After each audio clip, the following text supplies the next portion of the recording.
بسم اللہ الرحمن الرحیم۔ 11ویں جماعت کے عزیز طلبہ و طالبات، السلام علیکم۔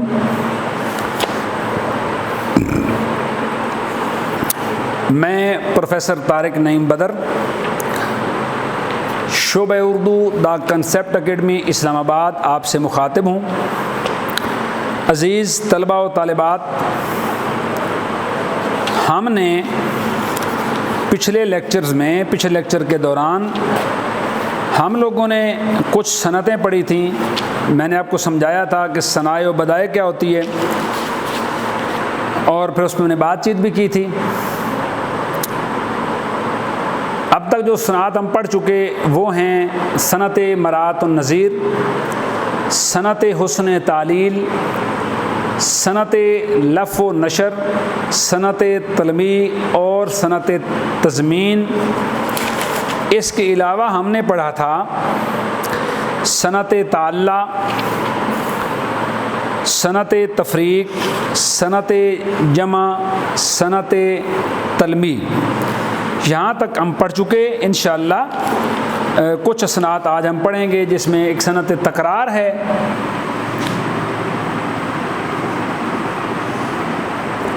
میں اس کی تعریف بھی سمجھاتا ہوں اور اس کی مثالیں بھی آپ کو دیتا ہوں، آپ اس کو ساتھ ساتھ لکھیے۔ دوسرا ہم پڑھیں گے صنعت تضاد،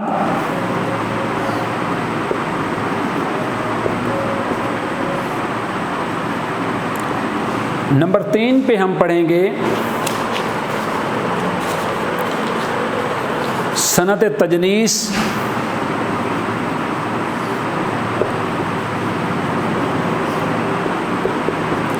اور نمبر 4 پہ ہم پڑھیں گے صنعت ایہام۔ اس کے بعد اگر وقت بچا تو ہم پھر آگے بات کریں گے، ورنہ آج کا ہمارا جو سبق ہے بنیادی طور پہ وہ یہیں تک ہے۔ پھر ہمارے پاس رہ جائے گی صنعت عکس، صنعت مبالغہ، صنعت سوال و جواب اور صنعت الاعداد۔ یہ 4 صنعتیں انشاءاللہ ہم پڑھیں گے اگلے لیکچر میں۔ تو صنعت تکرار پہ بات کرتے ہیں۔ تعریف لکھیے کہ اگر کسی شعر میں ایک لفظ 2 یا 2 سے زائد مرتبہ استعمال ہو تو اسے صنعت تکرار کہتے ہیں۔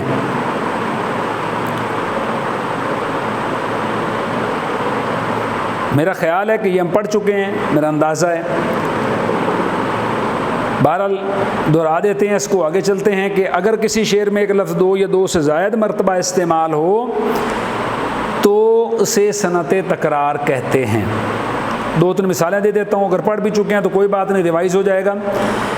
شعر ہے فانی بدایونی کا کہ دل کا اجڑنا سہل سہی پر بسنا سہل نہیں ظالم۔ سہل 2 بار استعمال ہوا، بستی کا بسانا کھیل نہیں، یہ بستے بستے بستی ہے۔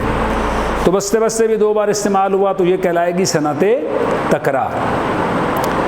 ذرا ان کی شوخی تو دیکھنا لیے زلف خم زدہ ہاتھ میں۔ ذرا ان کی شوخی تو دیکھنا لیے زلف خم زدہ ہاتھ میں، میرے پاس آئے دبے دبے مجھے سانپ کہہ کر ڈرا دیا۔ دبے دبے استعمال ہوا 2 بار تو یہ کہلائے گی صنعت تکرار۔ ذکر فراق یار یوں ہم نے تمام کر لیا، شام کو صبح کر لیا صبح کو شام کر لیا۔ تو صبح اور شام 2 بار استعمال ہوئے۔ رحمان خاور کا یہ شعر ہے، تو یہ بھی صنعت تکرار کی عمدہ مثال ہے۔ اس کے بعد ہے صنعت تضاد۔ دوسرے نمبر پہ ہے صنعت تضاد۔ اگر شعر میں 2 متضاد الفاظ استعمال ہوئے ہوں تو وہ کہلائے گی صنعت تضاد۔ ایک سب آگ ایک سب پانی، دیدہ و دل عذاب ہیں دونوں۔ اب آگ اور پانی ایک دوسرے کے مخالف ہیں، متضاد الفاظ استعمال ہوئے۔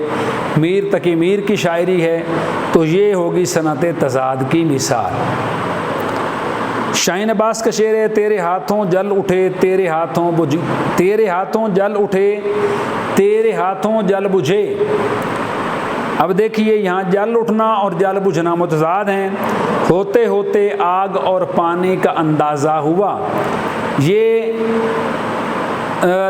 دونوں جو ہیں یہ کیا ہیں؟ یہاں پہ ایک دوسرے کے متضاد ہیں، ان میں صنعت تضاد استعمال ہوئی تو یہ صنعت تضاد کی مثال ہے۔ رحمان خاور کا شعر ہے کہ ذکر فراق یار یوں ہم نے تمام کر لیا، شام کو صبح کر لیا، صبح کو شام کر لیا۔ یہاں پہ بھی صبح اور شام ایک دوسرے کے متضاد الفاظ استعمال ہوئے، تو یہ بھی صنعت تضاد کی ایک عمدہ مثال ہے۔ انجم رومانی صاحب کہتے ہیں کہ دل سے اٹھتا ہے صبح و شام دھواں، کوئی رہتا ہے اس مکان میں ابھی۔ دل میں رہتا ہے، دل سے اٹھتا ہے صبح و شام دھواں، کوئی رہتا ہے اس مکان میں ابھی۔ تو یہاں بھی صبح و شام ایک دوسرے کے متضاد استعمال ہوئے، تو یہ بھی صنعت تضاد کی ایک مثال ہے۔ احمد فراز نے کہا ہے ایسی تاریکیاں آنکھوں میں بسی ہیں کہ فراز، ایسی تاریکیاں آنکھوں میں بسی ہیں کہ فراز، رات تو رات ہے ہم دن کو جلاتے ہیں چراغ۔ تو رات اور دن ایک دوسرے کے متضاد استعمال ہوئے، تو یہ بھی صنعت تضاد کی مثال ہے۔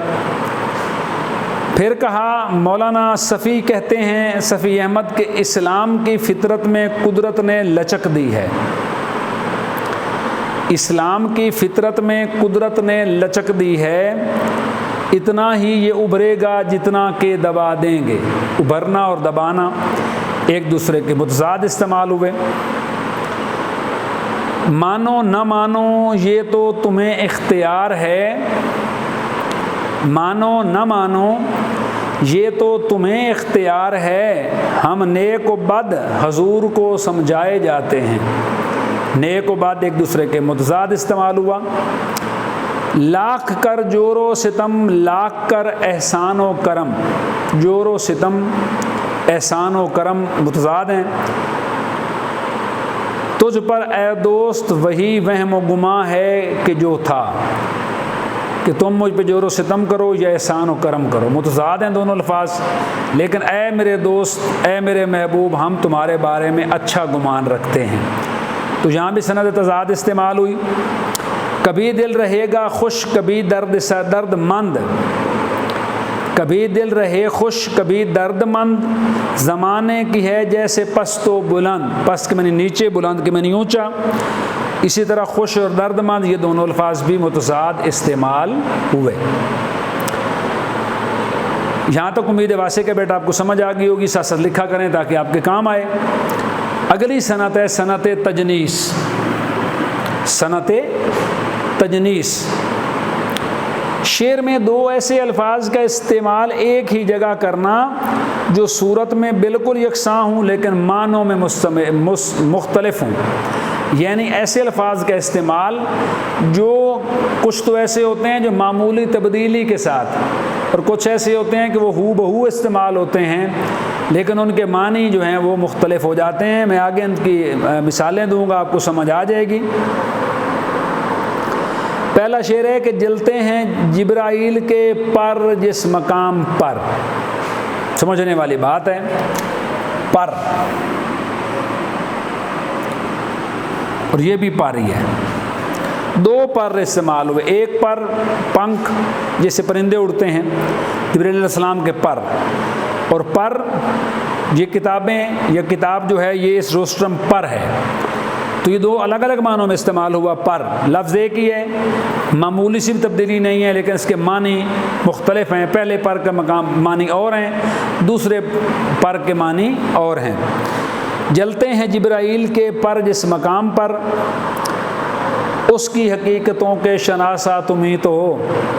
حضرت محمد صلی اللہ علیہ وسلم کے بارے میں یہ نعت ہے، اس کا ایک شعر ہے کہ جہاں پہ کیونکہ جبریل امین جب آپ صلی اللہ علیہ وسلم کو ساتھ لے کے آسمان پہ تشریف لے گئے تو سدرۃ المنتہا پہ پہنچ کے جبرائیل امین نے کہا یا رسول اللہ یہاں سے آگے جانے کی مجھے اجازت نہیں ہے، کیونکہ رب رحیم کے نور کی وجہ سے، روشنی کی وجہ سے، تجلی کی وجہ سے اس سے اگر میں آگے جاتا ہوں تو میرے پر جلتے ہیں۔ تو نبی کریم صلی اللہ علیہ وسلم نے فرمایا تھا کہ اگر آج جبرائیل تم میرے ساتھ چلتے رہتے تو تمہارے پر نہ جلتے، تمہیں کوئی تکلیف نہ ہوتی۔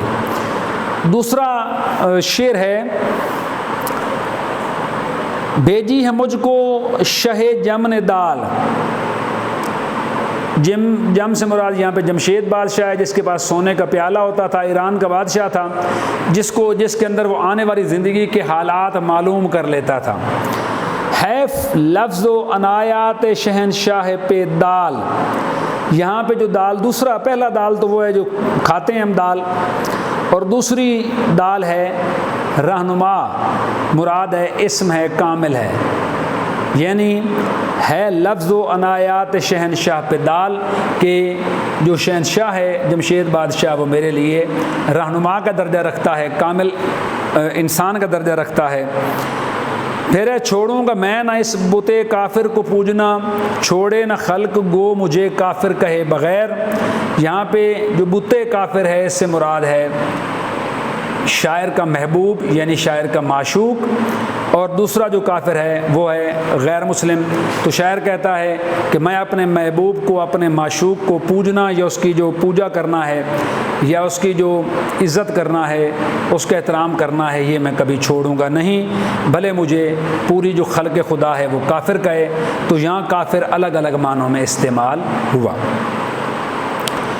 خیبر میں کیا گزر گئی روح الامین پر،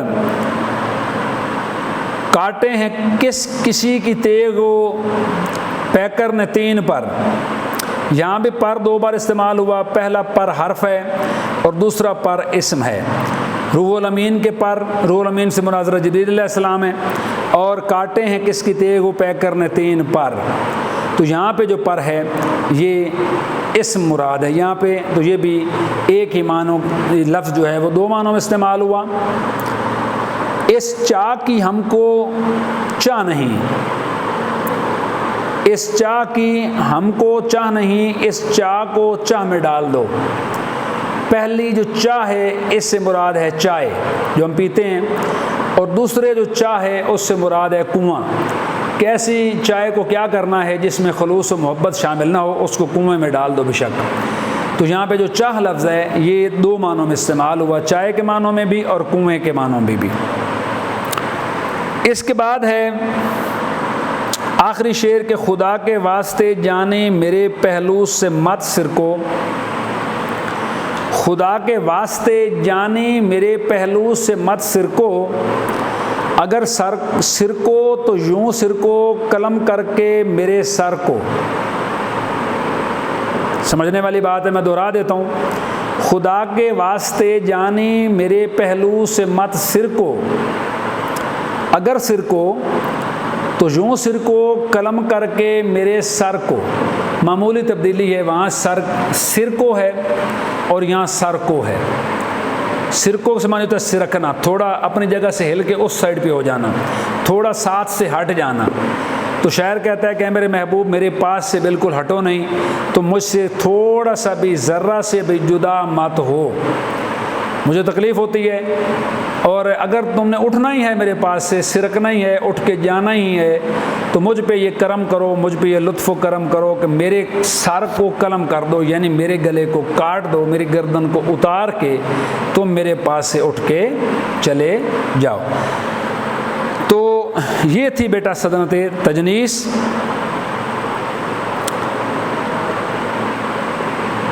انشاءاللہ جو باقی اسناد رہ گئی ہیں میں کوشش کروں گا اگلے لیکچر میں آپ کو بڑی تفصیل کے ساتھ سمجھا دوں۔ تو اگلے لیکچر تک کے لیے اجازت، آج کا ہمارا ساتھ تھا اتنا ہی، تو ملتے ہیں اگلے لیکچر میں۔ بہت شکریہ، اللہ نگہبان۔